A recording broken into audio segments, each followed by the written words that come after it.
Então, agora obrigada, Carolina.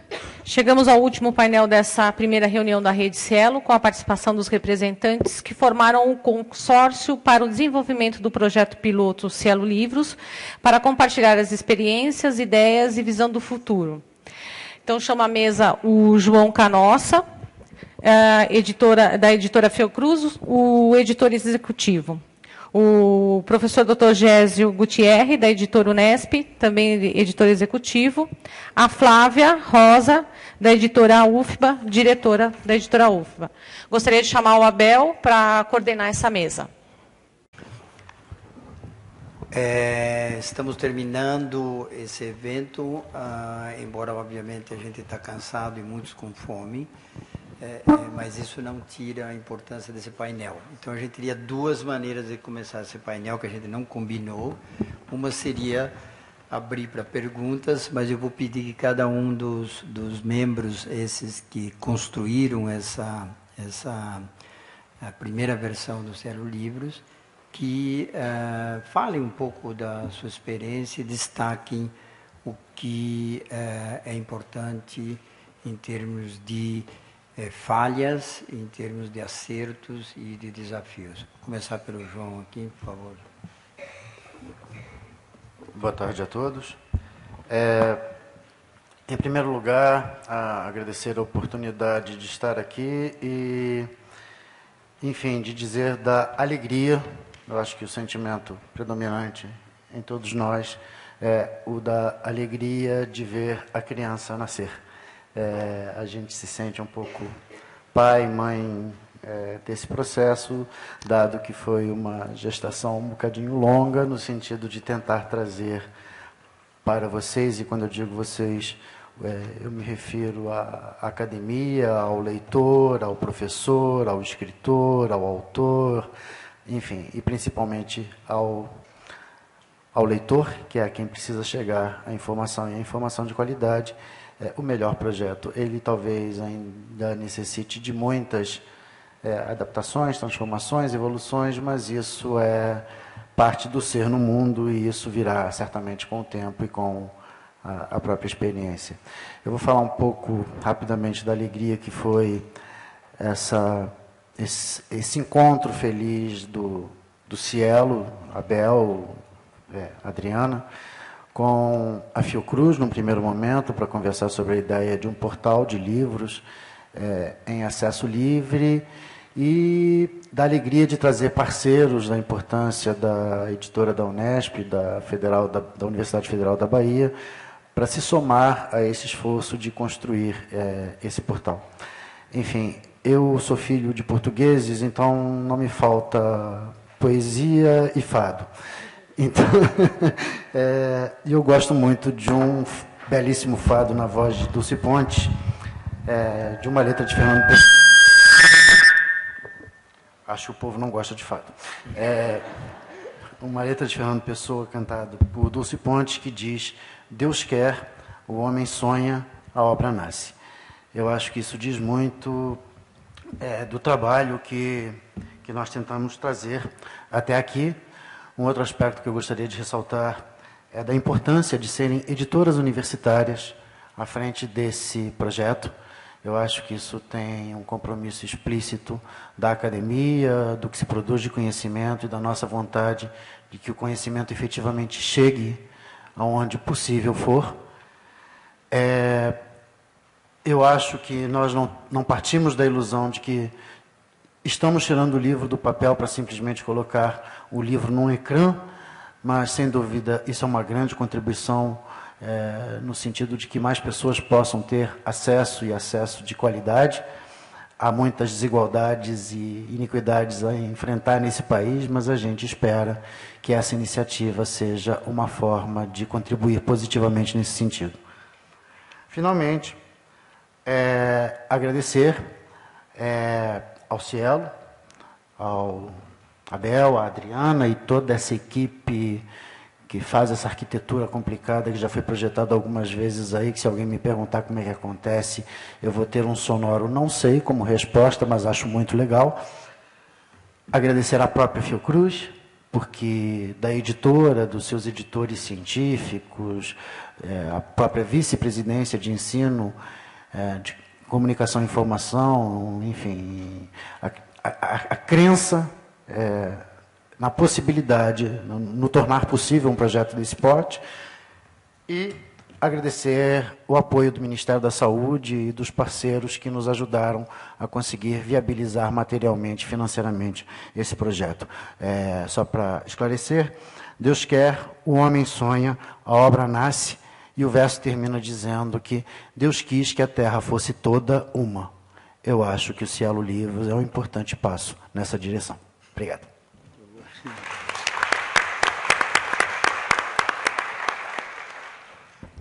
Flávia.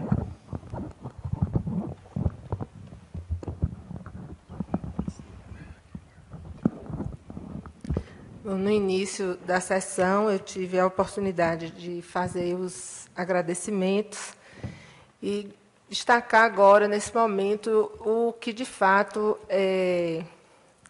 trouxe de alegria, né, da editora da UFBA em participar desse projeto. Eu destacaria que essa possibilidade do acesso aberto, que era algo que, desde o final de 2007, eu, particularmente, já vinha meio que brigando dentro da universidade para encontrar meios para disponibilizar parte dos livros da editora. Eu parto desse princípio, né, que já que nossos índices de frequência de biblioteca, de leitura, são tão baixos, concordo com, acho que foi o Abel que disse que nós temos que ir em busca mesmo, chegar até as mãos do leitor. E, quando eu fiz o meu mestrado, eu tratei justamente do uso de cópias nas universidades. E nas minhas recomendações, eu trazia justamente essa questão de disponibilização de conteúdo dos livros para que se usasse menos cópias e os próprios professores passassem a adotar os livros que são publicados pelas editoras universitárias. Não é à toa que tudo isso aconteceu justamente no ano que a ABEU faz 25 anos. Eu acho que a Associação Brasileira de Editoras Universitárias tem um papel importante, porque ela nos organizou, ela fez com que nós trocássemos experiências e que hoje 3 editoras estejam iniciando esse projeto, que com certeza vai ter uma adesão grande de outras editoras universitárias, porque o caminho é este. A gente tem o nome Cielo, né, que por si só já dá um perfil de credibilidade total. E, junto a isso, esse papel, né, importante que hoje, importante e reconhecido, do conteúdo que é publicado pelas editoras universitárias. E creio que vários trabalhos também vão surgir de pesquisa em cima desse modelo que hoje a gente inicia. Então, acho que a gente está de parabéns por começarmos algo que é tão importante para um país de tão poucos leitores.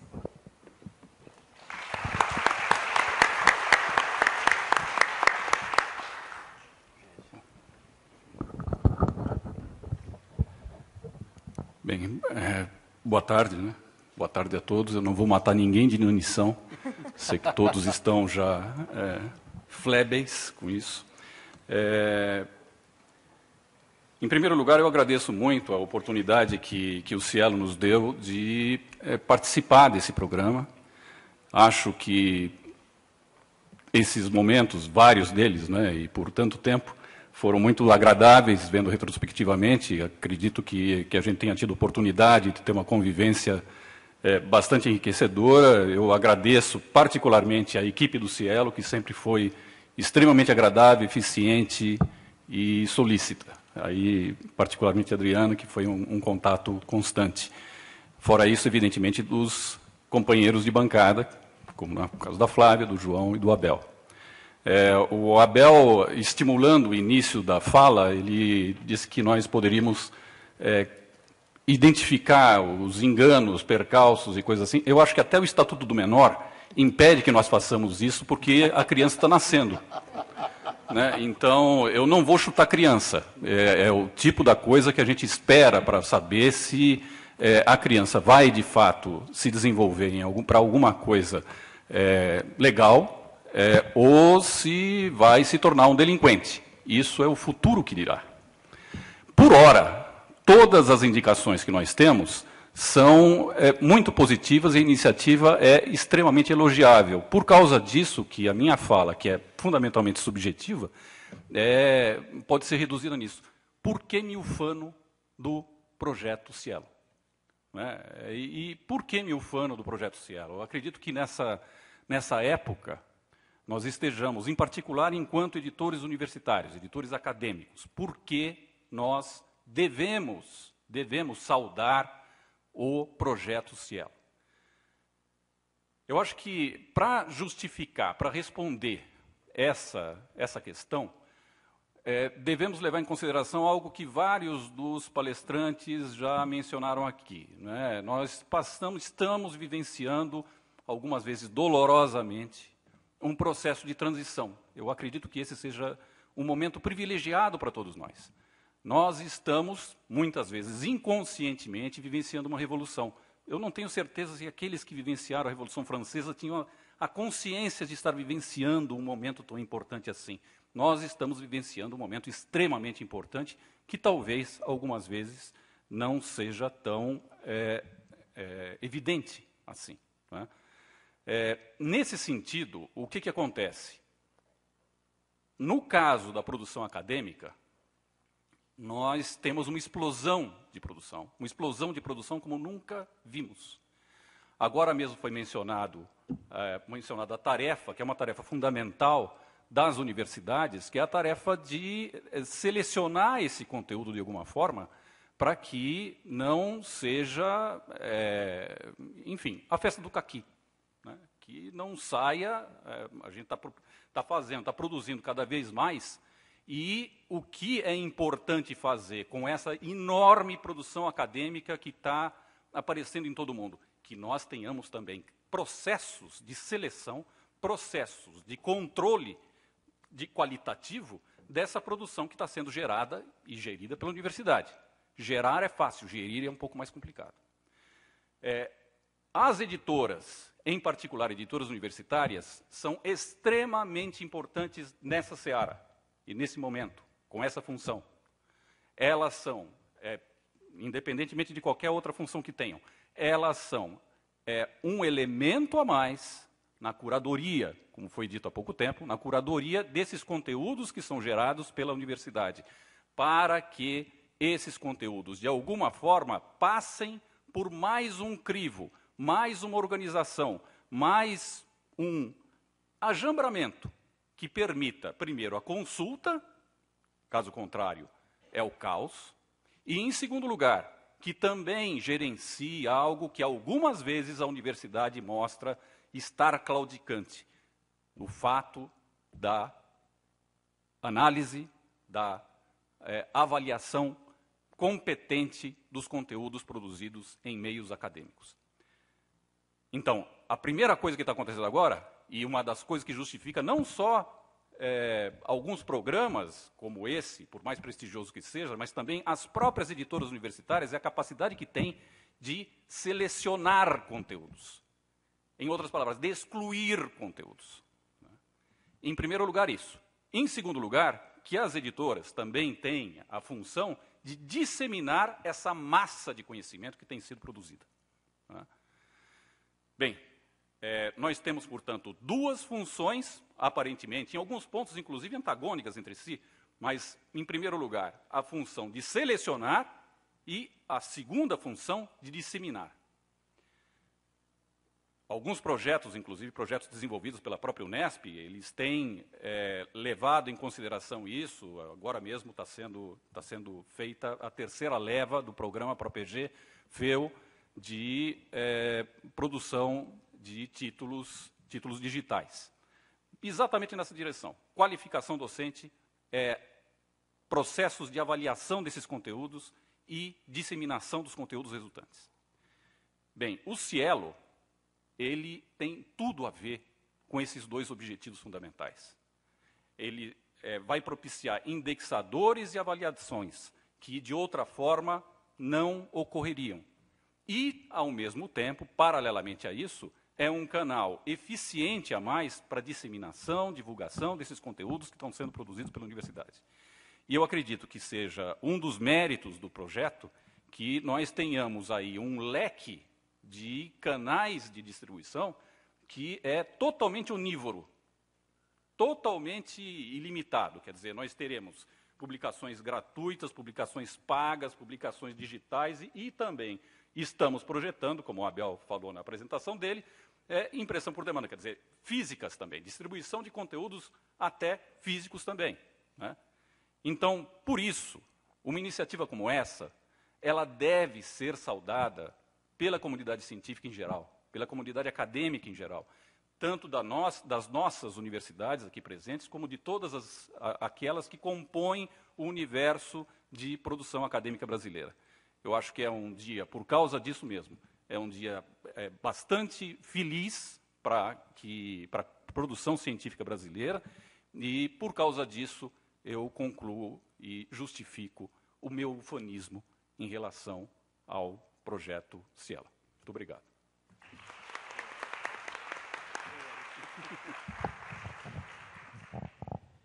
Bom, estão abertas as perguntas. Por favor, façam perguntas difíceis a eles.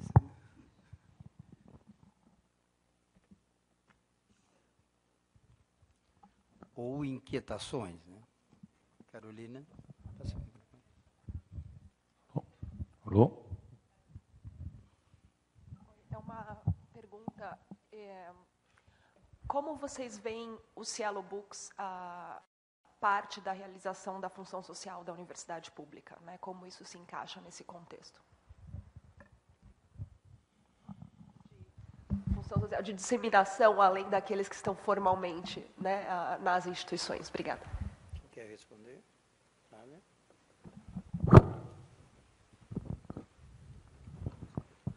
Bom, como foi dito, o projeto ele tem realmente essa possibilidade do acesso aberto, né? Nós vamos ter conteúdos disponíveis. Obviamente que, à medida que as próprias bibliotecas que fazem já, né, o uso, essa intermediação para uso dos periódicos, do portal de periódico científico, também passarão a intermediar para o uso do Cielo Livros. E acho que, maciçamente, os próprios professores passarão a indicar. Eu acho que essa parte que nós faremos do acesso aberto é a parte social do projeto, né? E isso vai ser algo que vai contribuir também para outros países, principalmente da África, que falam também a língua portuguesa e que têm tantas dificuldades de acervo para pesquisa. Bom, se é para os três. No caso, eu concordo com a Flávia, quer dizer, essa parcela gratuita, vamos dizer, né, do Creative Commons, é evidente aquela que é mais conspícua do ponto de vista de contribuição social, mas aquilo que eu falei em relação ao papel que o projeto estava desempenhando, persiste aqui. Quer dizer, é um canal a mais, um canal importante a mais de disseminação e avaliação científicas. Nesse sentido, nós não podemos esquecer esse aspecto também como uma contribuição significativa que talvez o Cielo esteja estrategicamente posicionado para desempenhar, né? Então, tanto nesses casos mencionados na minha fala, quanto isso que a Flávia acabou de mencionar, eu acredito que constroem um conjunto de contribuições que não podem ser negligenciadas e que talvez o Cielo, volto a dizer, seja aquele organismo que atualmente no Brasil tenha um papel estratégico mais central mesmo a desempenhar nesse aspecto. Eu só gostaria de lembrando que mesmo os livros que vão estar numa fase, digamos, controlada, está posto na ordem do dia, nas nossas instituições, a missão dos projetos editoriais, das editoras propriamente ditas, se autossustentarem. A gente tem que dar uma resposta. No início do ano a gente passa o chapéu, no final do ano a gente diz quanto é que do chapéu a gente conseguiu devolver para a instituição. Isso é uma missão nossa. Mas mesmo o próprio Cielo, ao colocar conteúdo, não sei qual é o termo, controlado, pago, enfim, livre do preço do industrial, do papel, etc. e tal, eu acho que é uma contribuição social de grande valor, permitir o acesso a preços que podem se tornar praticamente simbólicos para que a circulação do conhecimento não pare. Eu acho que isso é fundamental também. José Carvalheiro, eu fui mencionado pela Nízia como Fiocruz, portanto eu tenho alguma relação atual ainda com a editora da Fiocruz. Como professor da USP, dirigente, em alguns momentos tive relações com uma editora universitária importante. O Castilho da Abel mencionou 102 editoras, não é, pertencentes ao... E eu quero solicitar da mesa, incluindo o Abel, o que vai acontecer com as pequenas que estão fora deste perfil, não é? Eu menciono fundamentalmente as edições de livros de associações científicas, edições de livros de institutos menores que não estão inseridos em universidades. Eu trago exemplos que eu vivo concretamente, não é? Como presidente da Abrasco, não é? Até o ano passado, nós editamos um livro que a coordenação foi feita pela Nízia, não é? Que celebrou os 25 anos da Abrasco, que hoje já tem 30 anos, e que nesses 30 anos tem uma publicação regular de textos em saúde coletiva. Na projeção do Abel, a saúde coletiva, proporcionalmente, né, em percentual de citações, não era maior, mas em número absoluto era maior. Ou seja, a nossa área tem uma tradição muito grande de citação na bibliometria, na citação de livros, porque a saúde coletiva, essencialmente, é uma área transdisciplinar. A minha outra experiência é no Instituto de Saúde, que é Bom, a outra experiência é o SEBS, também da nossa área, o Centro Brasileiro de Estudos de Saúde, que tem obras, geralmente em coedição, é verdade. É possível que por aí a gente já automaticamente seja contemplado em poder figurar. Instituto de Saúde, desde a época do professor Walter Lezé, não é, que o Instituto de Saúde tem uma tradição de publicações. Eu mesmo, quando fui diretor, criei a Biblioteca Cecília Donângelo, que publicou textos, isto eu estou falando coisa de 30 anos, e há uma regularidade muito grande. Minha pergunta, como estas edições que são regulares, que estão em acesso livre, as três que eu citei, tanto a do SEBS, quanto a da Abrasco, quanto a do Instituto de Saúde, estão em acesso. Esse livro que a Nízia coordenou, é só entrar no site da Abrasco, dar o download e imprimir capítulos, ou o livro inteiro, como queira, né? Enfim, que tratamento vai ser dado para as que não são universitárias propriamente ditas, que são menores e que certamente terão que ser contempladas. Só uma observação quanto à visibilidade do Cielo. Quando eu fui representar a Fiocruz em Nova York para discutir registro obrigatório de ensaios clínicos, eu pedi ao Abel permissão para falar pelo Cielo. Então, estava na reunião, eu não representava, eu era editor da Revista Brasileira de Epidemiologia, mas estava o editor do Nature, o editor do New England, o editor do Lancet, que se apresentaram assim. Então, quando eu me apresentei, eu disse que era editor da Revista Brasileira de Epidemiologia, eles me deram um olhar assim, meio de nojo, né? Quando eu disse, mas eu falo também por autorização do Dr. Abel, em nome do Cielo, aí ele já fala, bom, o Cielo já representou realmente alguma coisa com uma visibilidade que já é universal, né? Certamente. Eu vou responder é um tema que já foi discutido repetidas vezes no nosso comitê gestor, e nós temos duas abordagens. Quer dizer, uma primeira abordagem são as editoras propriamente acadêmicas e as outras editoras que têm produção permanente, editoras que têm produções erráticas e conjuntos de livros que estão perdidos no espaço aí, porque as editoras se fecharam, não se sabe onde estão os direitos, etc. Então, a gente tem esse panorama todo que o Cielo vai abordar.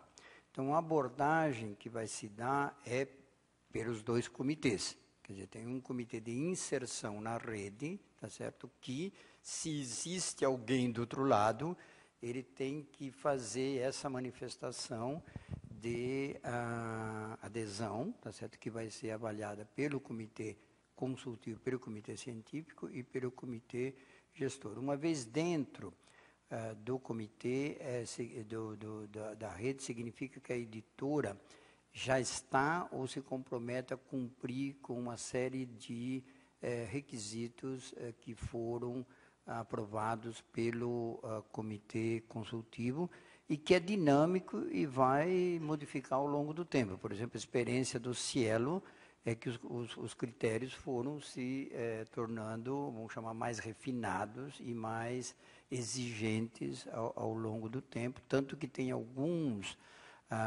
conflitos ou reclamações que recebemos, e fala assim, não, meu periódico não foi aprovado no Cielo por essa razão, mas tem essa periódico que está aí e tem essa mesma falha. Então, tem que explicar que tem um tempo de período de adaptação.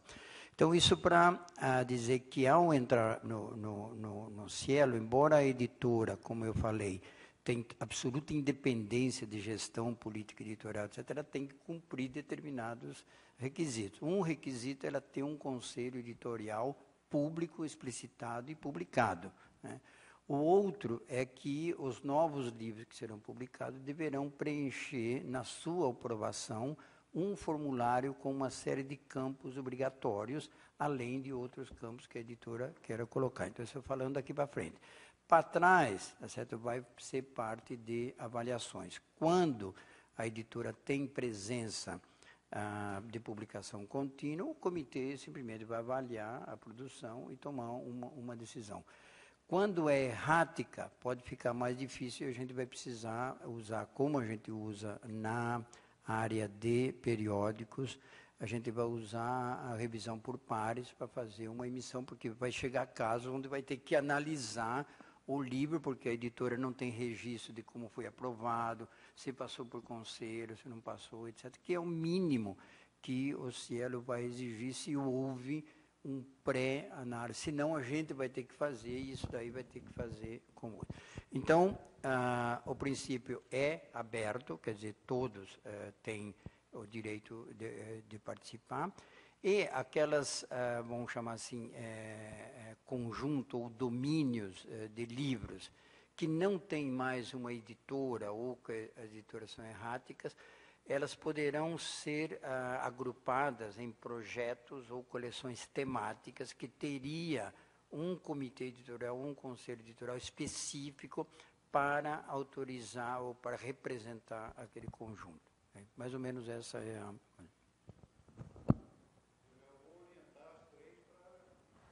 Entrar em contato. Tá bem. Meu nome é Flávia, eu sou secretária da Revista Brasileira de História, é editada pela Associação Nacional de História. Eu acho que a minha pergunta dialoga bastante com a pergunta que o professor Cavalheiro acabou de fazer. Eu vou tentar explicar assim. Nós, na revista, temos um problema muito grande, que é, nas humanidades, a gente conseguir internacionalizar a nossa produção. E, pelo que eu vi, não é só nas humanidades, né? a gente tem esse problema por conta, por exemplo, como que um historiador medieval brasileiro consegue ter a sua produção reconhecida na Alemanha, na França, sendo um historiador brasileiro. E na revista a gente foi contemplado agora em 2012 com um financiamento da CAPES que durará os próximos 5 anos. E nesse projeto que nós colocamos de internacionalizar, uma das nossas estratégias é a publicação de e-books no formato EPUB, porque a gente acredita que a flexibilidade dessa plataforma nova, né, que é bem menos rígida e que cria uma interatividade muito maior com o leitor, poderia nos ajudar bastante, não só no âmbito nacional, mas também no âmbito internacional. Então, a minha pergunta seria se nós já somos indexados pelo Cielo, né, desde 98, se revistas acadêmicas também poderiam ser contempladas para a publicação de e-books pelo Cielo Livros.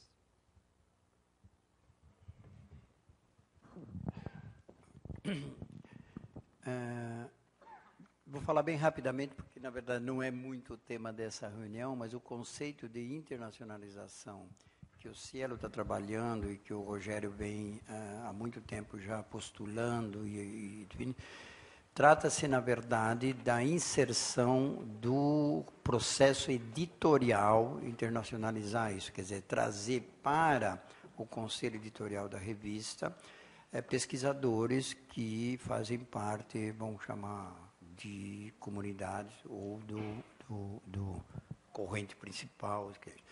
No caso específico do tema, que sempre se fala como é que eu vou internacionalizar o meu, se o meu tema é tão específico, na verdade, deve haver o pesquisador relacionado com o tema em outras universidades que podem ser chamadas.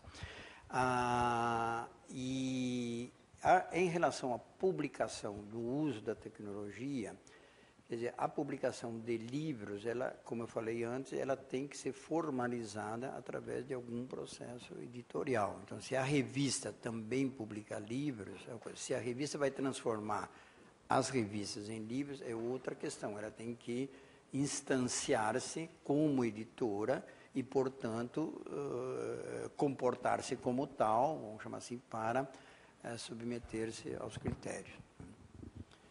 Flávio, você tem que sair, né? Então, obrigado por vir, obrigado pela presença.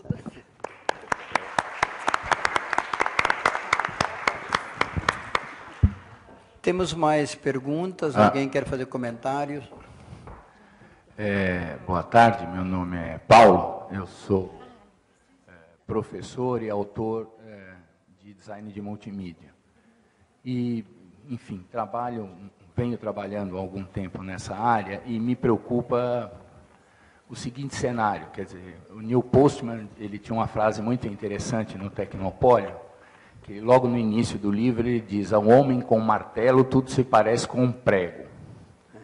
E eu acho interessante que quando a gente fala em mídias móveis, mídias digitais, internet, a gente está falando num ambiente de convergência, um ambiente onde a palavra, o texto escrito, de alguma maneira tem o seu status contestado por essas N outras formas de se produzir informação e de comunicação. Mais especificamente o vídeo, a animação, a imagem estática ou não. E como, de alguma maneira, quer dizer, essas instâncias e essa iniciativa muito interessante e oportuna, vê a perspectiva de imaginar esse cenário histórico. Acho que, como já foi dito aí, a comparação com a Revolução Francesa, eu não tenho dúvida que a gente está num momento histórico de mudança. Agora, como de alguma maneira, sistemas como esse, e esse ecossistema todo que existe em torno da palavra, né, constituído pelas editoras, enfim, é um universo enorme, um ecossistema muito amplo, consolidado, como de alguma maneira ele está trabalhando ou se preparando para essa perda de status da palavra e como esses outros conteúdos vão ter que se inserir numa regra que já existe, né? Um sistema de cocitação, por exemplo, e problemas dessa natureza. Obrigado.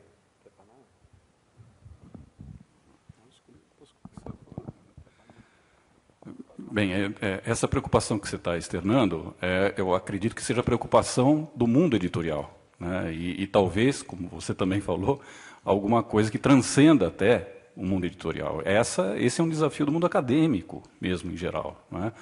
Eu não tenho tanta certeza que o seu diagnóstico a respeito da palavra, do futuro da palavra, ou da depauperação do papel da palavra escrita, e por oposição a talvez imagem, ao mundo imagético, etc., se isso vai...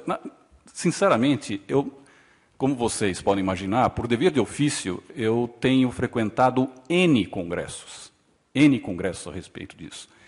E eu simplesmente não aguento mais a palavra acho. Eu acho aquilo, e qualquer coisa que eu diga nessa circunstância, eu vou cometer exatamente o mesmo pecado. Eu vou falar, eu acho que... Agora, evidência mesmo, evidência concreta, que eu possa, com tranquilidade, apresentar para você e depois sair dizendo, não, eu externei exatamente aquilo que um argumento racional deveria apresentar, eu sinceramente não tenho.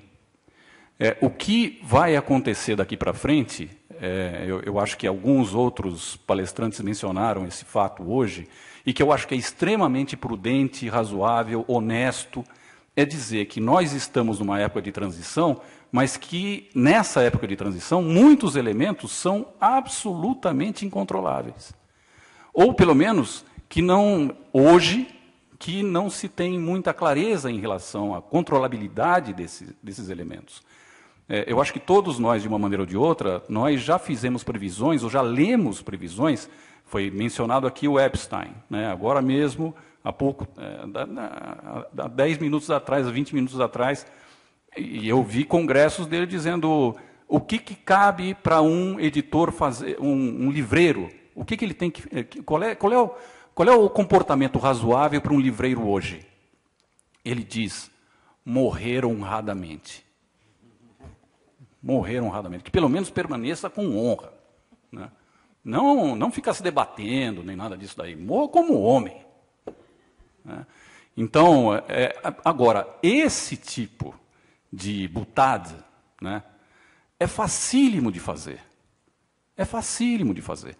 Então, em relação ao que nós efetivamente devemos fazer, quais são qual é o ideário, qual é o algoritmo que nós devemos seguir, olha, eu acho que nós não temos nenhuma regra clara, baseada cientificamente, academicamente, naquilo que nós estamos vendo hoje. Os trends que hoje nós adotamos como trends sólidos e fidedignos, etc., eram trends absolutamente desqualificados há 5 anos atrás. Absolutamente desqualificados. Teve um congresso em Buenos Aires há 4 anos atrás, que o representante da Microsoft dizia, em 2 anos não teremos mais livros. Em 2 anos. Em 2 anos. Isso, obviamente, o mundo desqualificou essa previsão. Então, tem determinadas coisas que nós devemos, com a sociedade em geral, e eu falo como editor, com a sociedade e como professor também, a sociedade em geral, a academia, os meios intelectuais, os círculos intelectuais, eles devem simplesmente, nessa altura, todos eles, ficar ligados. Porque para onde que está indo isso, nós somos partícipes, da mesma forma que somos partícipes na história. Para onde a história está nos guiando, eu não sei. Agora, se alguém tiver alguma justificativa sólida, e eu sou um frequentador assíduo de congressos, não vi nada que fosse convincente, a não ser artigos de fé, para dizer que vai à esquerda, à direita ou em frente, aí eu vou assumir esse negócio e vou abraçar isso. Por enquanto, é muito difícil de fazer alguma previsão. Isso é o que eu acho. Humberto Eco escreveu e publicou em parceria com um outro pensador francês recentemente um livro que se chama Não Contem com o Fim do Livro. Foi dito hoje várias vezes, reiterado, o futuro do livro é o livro. Eu acho que o futuro da palavra é a palavra.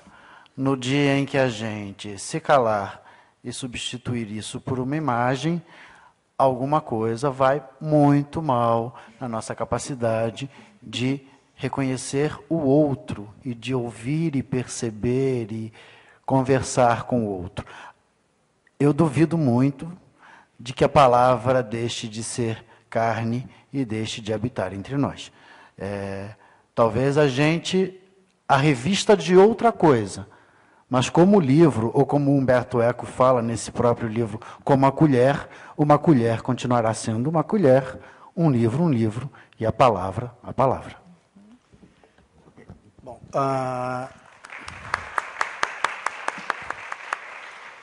temos que finalizar, que agora às 2 horas já tem uma outra hora, e além do mais a gente precisa finalizar. Então, simplesmente para dizer que nós vamos repetir essa reunião no próximo ano, certo? Espero que grande parte de vocês estejam aqui. Terminamos, eu agradeço o painel. E, Adriana, por favor. Então, finalizando o programa, a gente gostaria de informar que nós vamos disponibilizar as apresentações no site do evento. E a gente agradece a todos os palestrantes, a todos que vieram até aqui para prestigiar a primeira reunião da Rede Cielo Livros e o lançamento do portal. Obrigada a todas e a todos.